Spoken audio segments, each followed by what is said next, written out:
Hello everyone, welcome to Soul of Medico. இது naming reaction series டே 16. So இன்னைக்கு கேனிஸோட reaction பார்க்கலாம். இதில் மெக்கானிசம் இருக்கு. இந்த மெக்கானிசம் நான் இன்னைக்கு டீச் பண்ண போகிறது கிடையாது. ஜென்ரல் ரியாக்ஷனை டீச் பண்ணிடுவேன். இந்த மெக்கானிசம் இந்த லெசனில் 3 மெக்கானிசம் இருக்கு மொத்தம். இந்த 3 மெக்கானிசமே 5 மார்க்கில் கேட்பாங்க. ஸோ அதனால் உங்களுக்கு வேணும் அப்படின்னா மெக்கானிசம்னு கீழே கமெண்ட் பண்ணுங்க. நான் நெக்ஸ்ட் வீடியோவில் மெக்கானிசமை டீட்டெயிலாக எக்ஸ்பிளைன் பண்ணுறேன். ஸோ இன்னைக்கு கெனிசோட ரியாக்ஷன் பார்க்கலாம். ஃபர்ஸ்ட் ஆஃப் ஆல் இந்த கெனிசோட ரியாக்ஷன் யார் குடுப்பாங்க அப்படின்னா, ஆல்ஃபா ஹைட்ரஜன் இல்லாத ஆல்டிஹைட்ஸ் மட்டும் தான் குடுக்கும். ஆல்டிஹைட்ஸ் அண்ட் கீட்டோன் எதுவும் இருக்கக்கூடாது. அதாவது absence of alpha hydrogen. Alpha hydrogen என்னவா இருக்கணும்? ஆப்சென்ஸா இருக்கணும். எக்ஸாம்பிள் பார்த்தீங்க அப்படின்னா, உங்களுக்கு ஃபார்மால்டிஹைட். ஃபார்மால்டிஹைடு உங்களுக்கு ஆல்ஃபா ஹைட்ரஜன் கிடையாது.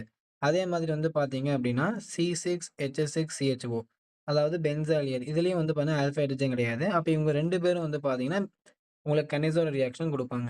கெனிசோட ரியாக்ஷன்ல என்ன ஆகும்னா, அந்த ஆல்டிஹைட் ஆர் கீட்டோன்ல என்ன ஆகும்னா, ஆக்ஸிடைஸும் ஆகும். அதே மாரி ரெடியூஸும் ஆகும். ஆல்டிஹைட் ஆக்ஸிடைஸ் ஆச்சுன்னா என்ன கிடைக்கும்? ஆல்டிஹைட் ஆக்ஸிடைஸ் ஆச்சு அப்படின்னா, ஆசிட் ஃபார்ம் ஆகும். அதே ஆல்டிஹைட் ரெடியூஸ் ஆச்சுன்னா, உங்களுக்கு ஆல்கஹால் ஃபார்ம் ஆகும்.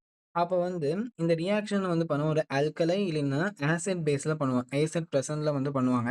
இப்ப இந்த ரியாக்ஷன் பாருங்க. C6H6CHO. ஸோ இத நான் NaOH ஓட ரியாக்ட் பண்ணேன்னு வச்சுக்கோங்க. NaOH ஓட ரியாக்ட் பண்றேன். இது டைல்யூட்டா இருக்கணும். ஓகேங்களா? டைல்யூட் நோட் பண்ணிக்கோங்க. இப்ப என்ன ஆகும்னு சொல்றேன் பாருங்க. இங்க ஆல்டிஹைட் இருக்கா? இது பென்சால்டிஹைட். இந்த பென்சால்டிஹைட் ஆக்ஸிடைஸ் ஆகும். ஆக்ஸிடைஸ் ஆனா என்ன ஆகும்? ஆல்டிஹைட் பாத்தீங்கன்னா, உங்களுக்கு ஆசிடா மாறும். C6H6COOH. இங்க என்ன நடக்கும் அப்டின்னா, இங்க H+ இந்த NaOH ஓட ரியாக்ட் பண்ணி H2வா வெளியில போயிரும். அந்த Na பாத்தீங்க அப்டின்னா, இங்க அட்டாச் ஆயிக்கும்.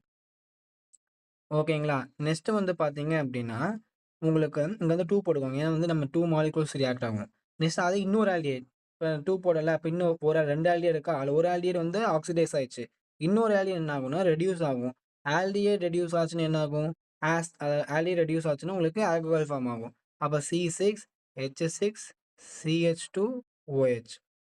இப்ப இன்னொரு எக்ஸாம்பிள் எடுத்துக்கலாம். Formaldehyde HCHO.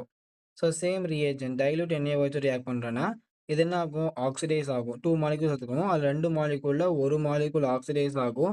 1 மாலிக்யூல் ஆக்ஸிடைஸ் ஆச்சு அப்டின்னா, உங்களுக்கு ஆசிட் ஃபார்ம் ஆகும். உங்களுக்கு ஃபார்ம் ஆகக்கூடிய ஆசிட் என்னது? Formic acid. நெக்ஸ்ட் இந்த ஆல்டிஹைட் ரெடியூஸ் ஆகுமா? 2 ஆல்டிஹைட் இல்ல 1 ஆக்ஸிடைஸ் ஆகி இன்னொரு ரெடியூஸ் ஆகும். அப்ப இது ரெடியூஸ் ஆகி என்ன ஃபார்ம் ஆகும்? CH3OH. ஸோ அப்ப பார்த்தீங்கன்னா, உங்களுக்கு ஒரு ஆசிட் ஃபார்ம் ஆயிரும். ஒரு ஆல்கஹால் ஃபார்ம் ஆயிரும். இந்த ஆசிட்ல இருக்கக்கூடிய அந்த Hக்கு பதிலா உங்களுக்கு Na பார்த்தீங்க அப்டின்னா ஆட் ஆயிக்கும். எப்படி ஆட் ஆச்சு? இங்க பார்த்தீங்கன்னா NaOHக்கு தான் அந்த NaOH பேஸ். அப்ப ஆசிட் பேஸ் ரியாக்ட் ஆகி சால்ட் பிளஸ் வாட்டர் ஃபார்ம் ஆகும். அப்ப HCOONA அப்படிங்கிற ஒரு சோடியம் சால்ட் பார்த்தீங்கன்னா ஃபார்ம் ஆயிருக்கு. ஸோ நெக்ஸ்ட் ரியாக்ஷன்ல நம்ம அடுத்த நேமிங் ரியாக்ஷன் பார்க்கலாம். தேங்க்ஸ் ஃபார் வாட்சிங்.